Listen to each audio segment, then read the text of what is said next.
Assalamualaikum warahmatullahi wabarakatuh. Salam dan bahagia. Waalaikumsalam warahmatullahi wabarakatuh. Salam.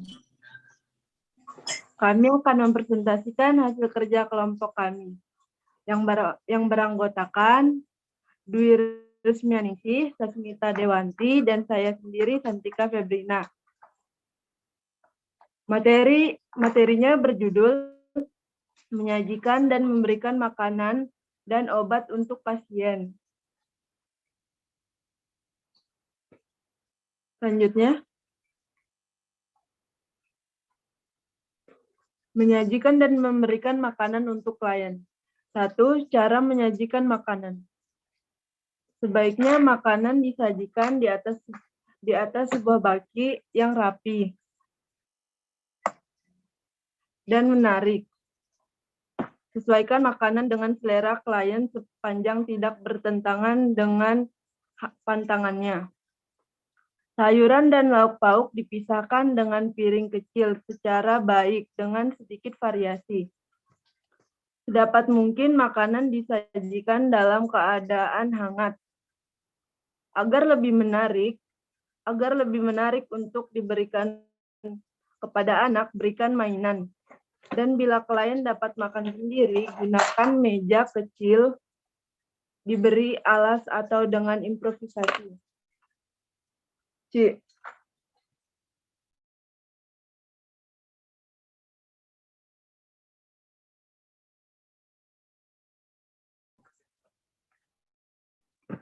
Dua, pelaksanaan. Hal yang perlu dilakukan sebelum memberikan makan kepada klien yaitu mencuci tangan, menggunakan APD.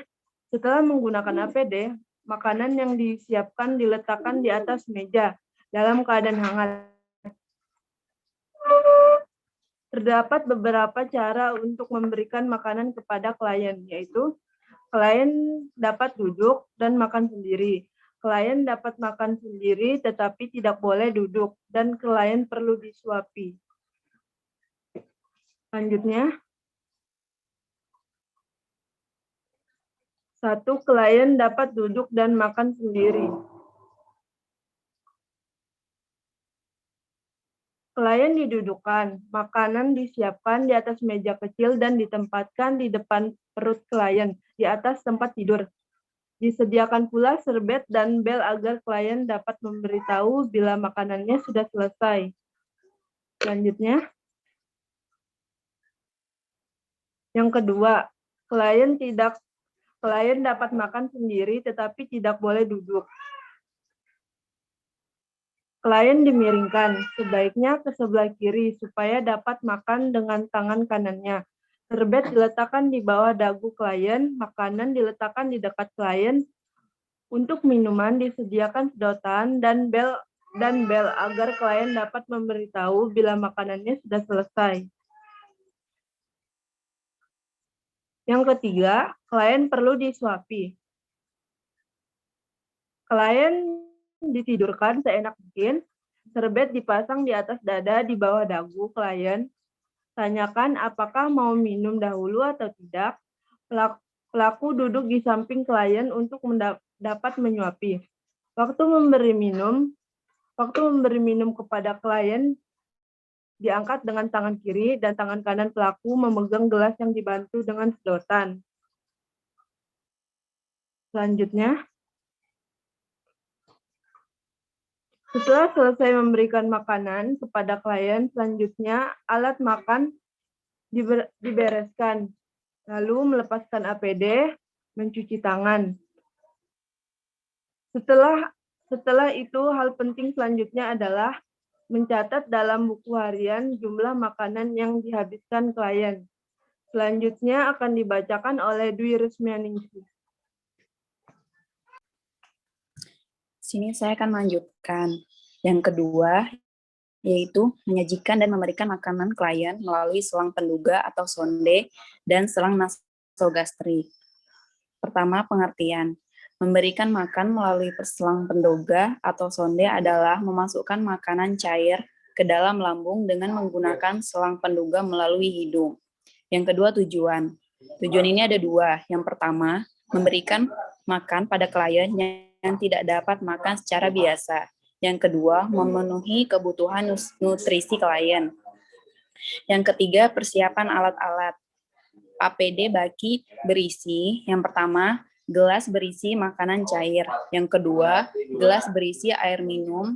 Yang ketiga, corong. Yang keempat, serbet sebagai pengalas. Yang kelima, tisu.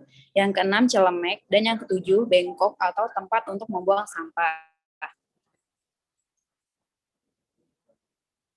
Next, pelaksanaan. Langkah pertama yaitu mencuci tangan dan memakai APD. Setelah itu, mengatur posisi klien sesuai keadaannya. Memasang serbet atau pengalas di bawah dagu klien, meletakkan bengkok di sisi klien. Mengontrol suhu makanan, menuangkan makanan cair sedikit demi sedikit ke corong agar dimiringkan. Tinggi corong kira-kira 15-20 cm dari wajah klien. Membuka klem atau penjepit sonde, sambil mengisi corong secara terus-menerus untuk menghindari masuknya udara ke pipa corong. Bila makanan terakhir sampai di leher corong, segera tuangkan air matang 50 cc atau seperempat gelas. Menjepit pangkal sonde, melepaskan corong, menyumbat lubang pangkal sonde dengan penyumbat, lalu bungkus dengan kain kasa steril.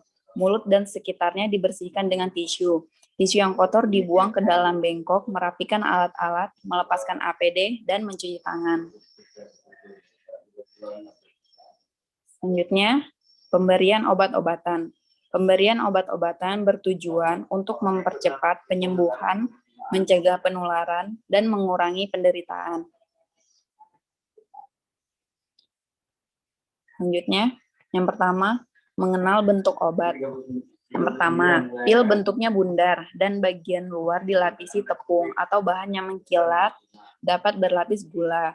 Yang kedua, tablet pada umumnya pipih bentuknya bermacam-macam, bulat atau persegi, dan bergaris tengah. Yang ketiga, kaplet obat yang dipadatkan yang berbentuk kapsul. Yang keempat, kapsul bentuknya bulat panjang, terbuat dari bahan gelatin, dapat keras atau lunak.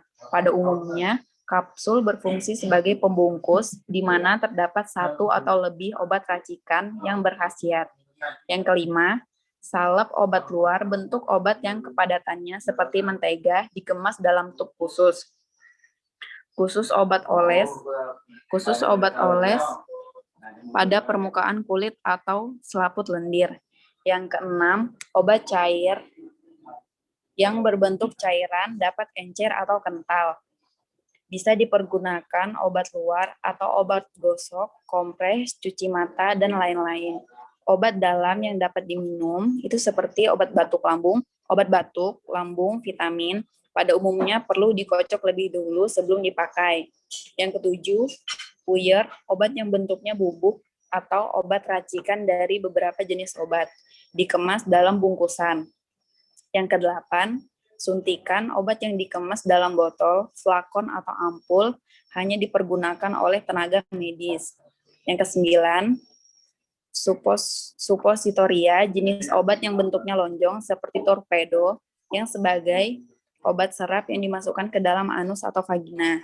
Yang kesepuluh, gas obat yang berbentuk gas yang dapat dipergunakan untuk melegakan jalan pernapasan yang dihirup melalui hidung atau oksigen inhaler. Selanjutnya, yang kedua, mengenal etiket atau label obat. Biasanya diletakkan pada botol, dus, kantong plastik yang memberi petunjuk tentang pemakaian obat.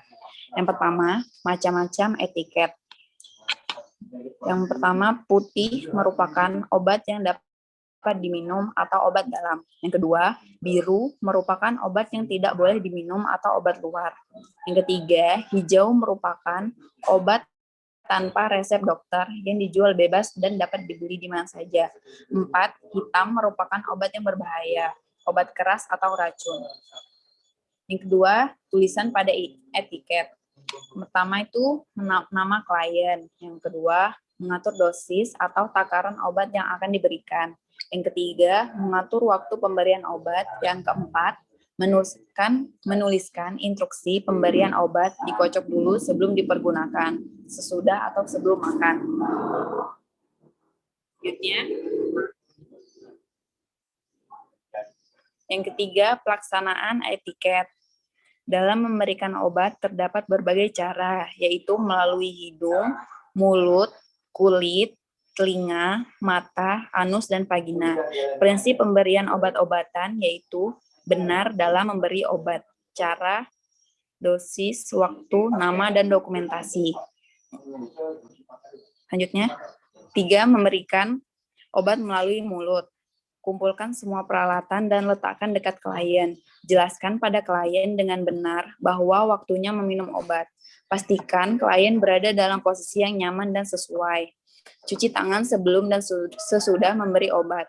Bacalah label, botol, atau kemasan dengan benar dan hati-hati. Ikuti petunjuk pada label dengan teliti. Minumkan obat dengan hati-hati dan pastikan obat ditelan. Perhatikan reaksi klien setelah meminum obat. Catat reaksinya dan hentikan pengobatan apabila klien tidak merasa lebih baik dan konsultasikan kepada dokter yang merawat. Setelah pengobatan, letakkan kembali semua peralatan dan obat ke tempat yang aman. Selanjutnya akan dijelaskan oleh Sasmita. Pak Sasmita dipersilakan. Saya akan melanjutkan presentasi nomor 4, cara-cara memberikan obat. Yang pertama, meminumkan obat puyur kepada anak. Obat puyur biasanya diberikan kepada anak-anak untuk yang kerap kali pahit, terutama untuk bayi dan anak dapat dicampurkan air gula atau teh manis. Yang kedua, obat pil atau tablet. Haluskan dulu obat tablet atau pil, kemudian campurkan dengan air gula atau teh. Aduk sampai merata dan dianjurkan tidak menutupi hidung anak yang sakit. Tunggu selama yang sakit minum obat dan pastikan obat sudah ditelan. Bila bayi atau anak tidak mau membuka mulutnya, maka tekan dagunya dan segera masukkan obat. Jangan menutupi hidungnya karena dapat tersedak. Yang ketiga, obat tetes telinga. Minta klien untuk berbaring miring dengan telinga yang sakit berdiri di atas. Dengan bagian telinga yang sakit dan tarik ke atas serta belakang.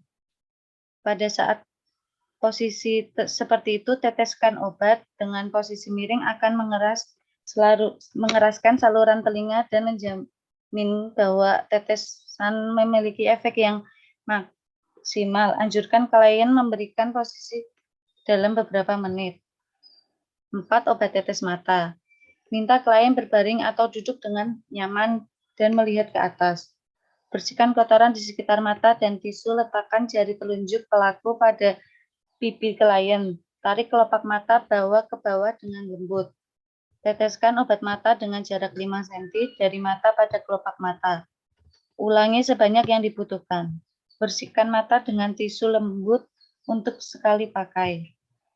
Yang kelima, obat tetes hidung. Minta klien untuk duduk dan mengembuskan napas dengan lembut. Kemudian bagian kepala ditarik ke belakang. Miringkan kepala klien ke salah satu sisi. Berikan lubang hidung dengan cotton bud. Teteskan obat kemudian tutup lubang hidung yang lainnya.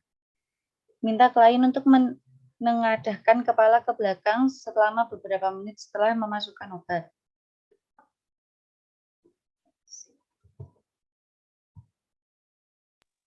Baik, jika ada pertanyaan dipersilahkan.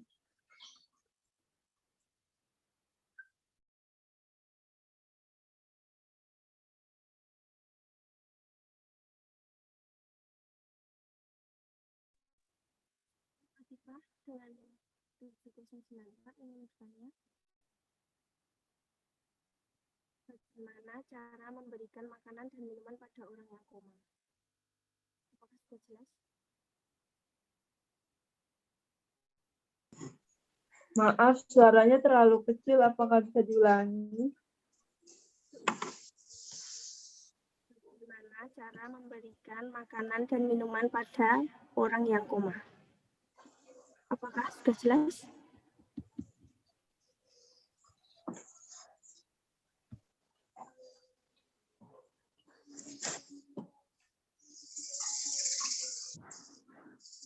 Nur Afifah tadi NIM-nya berapa? 7094.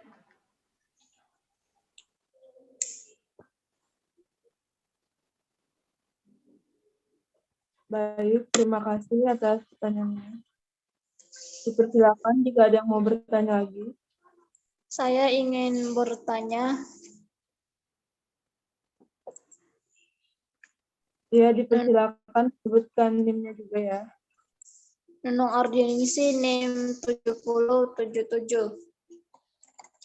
Pertanyaannya, tindakan apa yang akan kalian lakukan pada klien atau pasien yang keracunan?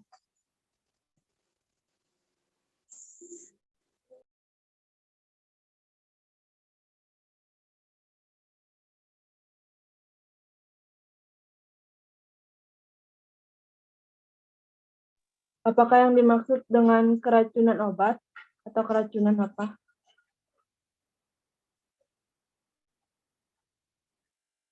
Atau keracunan makanan? Keracunan makanan. Baik,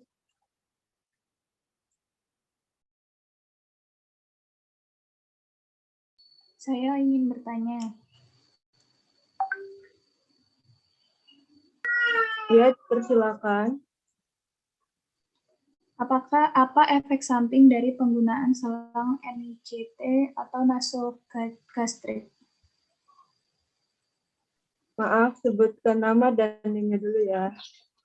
Namanya Rizky Fauzia dengan NIM 7065.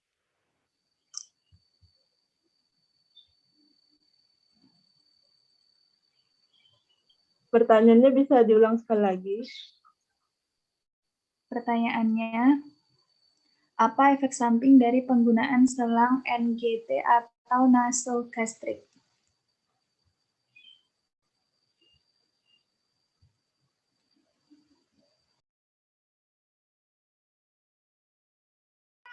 Baik, kami akan mendiskusikan terlebih dahulu.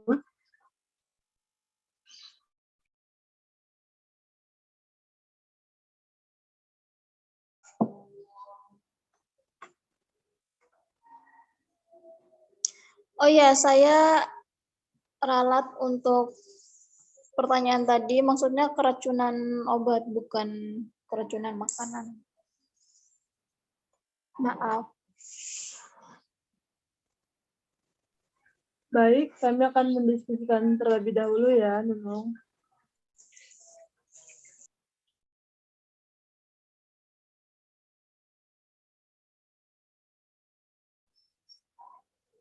Baik, di sini saya akan menjawab pertanyaan dari Nur Afifah. Pertanyaannya, bagaimana cara memberikan makanan dan minuman pada orang yang koma? Jawabannya, yang pertama, cara pasien koma makan dan minum tentu tidak sama seperti orang normal lainnya, karena pasien koma tidak dapat menelan atau mengunyah. Maka, makanan atau minuman akan diberikan dalam bentuk yang lain. Pasien koma makan dan minum melalui cairan infus yang dimasukkan ke dalam pembuluh darah venanya. Cairan infus tersebut mengandung elektrolit yang terdiri dari garam atau zat lainnya untuk mencegah pasien koma dari kelaparan atau dehidrasi. Tergantung dari kondisi pasien. Dokter juga dapat membuat tabung nasogastrik untuk memungkinkan pasien koma makan dan minum. Tabung nasogastrik ini dimasukkan melalui hidung, lalu ke tenggorokan dan berakhir di lambung. Untuk mengalirkan cairan dan nutrin ke dalam tubuh pasien. Namun jenis tabung ini hanya digunakan selama 1-4 minggu saja. Jika lebih dari 4 minggu, maka tabung nasogastrik ini biasanya akan digunakan dengan selang PIJ. Apakah bisa diterima? Bisa, terima kasih. Sama-sama. Baik, saya akan menjawab pertanyaan dari Nunung. Tindakan apa? Pertolongan pertama pada keracunan obat. Jika seseorang mengalami keracunan obat, segeralah hubungi ambulan atau bawa ke rumah sakit terdekat agar dapat diberikan penanganan secepatnya. Sambil menunggu bantuan medis datang, hal-hal yang dapat Anda lakukan adalah cek denyut nadi, pola napas, dan saluran pernapasannya.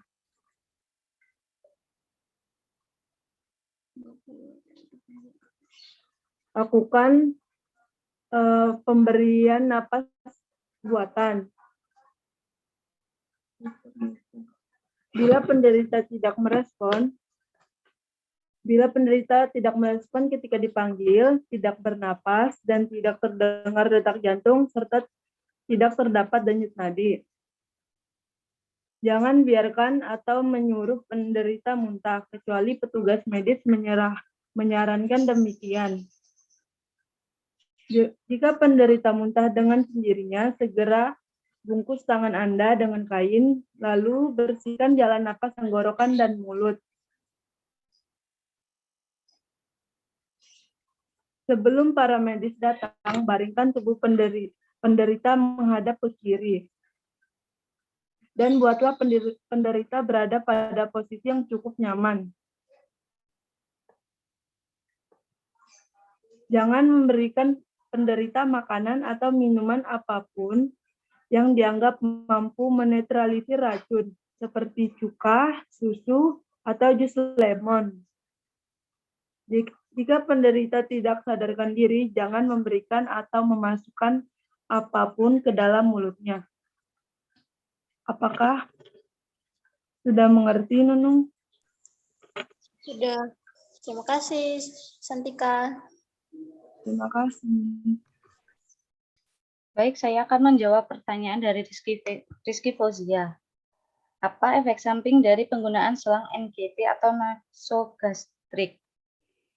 Beberapa efek samping yang dapat muncul dari pemasangan selang nasogastrik adalah rasa mual dan muntah, perut kembung, serta naiknya makanan dan obat dari lambung. Selain itu, resiko terjadi cedera pada hidung, kerongkongan, dan lambung saat pemasangan selang juga dapat terjadi. Efek samping pemasangan nasogastrik tube yang normal yang benar tetap memiliki risiko efek samping berupa kram dan pembengkakan perut, mual, muntah, dan diare. Risiko efek samping dari pemasangan akan lebih parah jika dilakukan dengan benar. Apa bisa dimengerti? Rizky?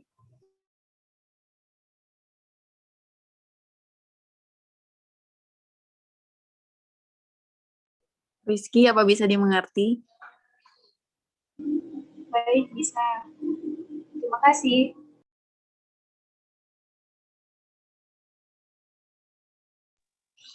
Baik, sekian dari presentasi kelompok kami. Terima kasih telah mengikuti Zoom. Assalamualaikum warahmatullahi wabarakatuh. Terima kasih. Waalaikumsalam warahmatullahi wabarakatuh. Terima kasih ya. Terima kasih ya. Terima kasih semua.